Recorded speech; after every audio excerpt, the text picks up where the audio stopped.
Ахматованын дүйнөдөн өткөндүгүнө байланыштуу кабарды кабыргабыз кайышуу менен кабыл алдык.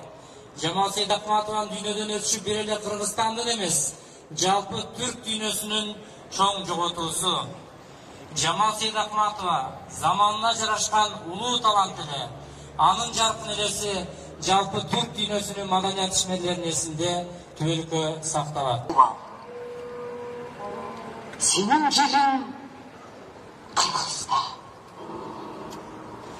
Отормалдан жылкы көп, олук кандан тымчы көп. Жашыгынан курчу көп, жанжыргаткан ырчы көп. Адырынан тегиз көп, арыгынан семиз көп. Жалкысынан эгиз көп, улунун жаман чыккан жемиш көп. Телеге теп тегиз жери сонун Кыргыздын, өзөгүн берген өз десе кулунун эл сонун Кыргыздын. О кулунун. Эсил кайран Жамал эже, мына сиздин үнүңүз кылымдар бою биздин маданиятыбыздын алтын тамгасы менен жазылып өчпөс болуп калат. Сиз кыргыз маданиятын таанытууда нар көтөргүс эмгек кылдыңыз. Сиз кылымдар бою маданиятка ак кызмат кылуунун үлгүсүн жаратып кеттиңиз. Сиз көрүүчүлөрдүн көз алдында дал ушул Каныкей Курманжандатка менен калдыңыз. Топураңыз торко болсун. Жамал Сейдахматов эжебиздин сөөгү, өзүнүн замандаштары, ата-энеси болуп калган Муратбек Рыскулов, Сабира Көмүшалиеванын, Даргүл Куюкованын, Бакен Кыдыкееванын, Советбек Жумадыловдун, Сатыбалды Далбаевдин, Гүлшара Дулатованын түбөлүк жай тапкан жеринен аларча көрүстөөнүнөн түбөлүк орун алып отурат. Топураңыз торко болсун эже.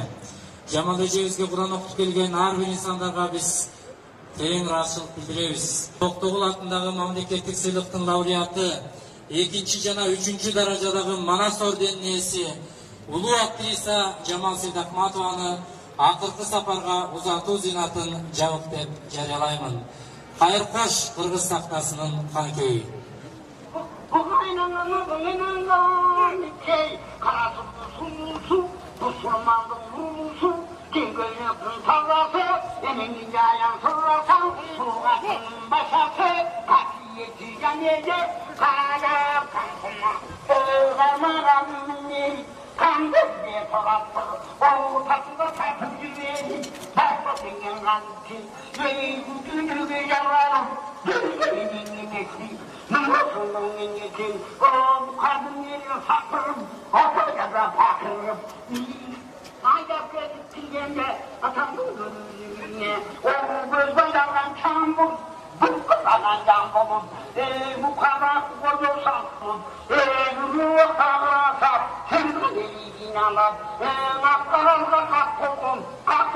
Parasa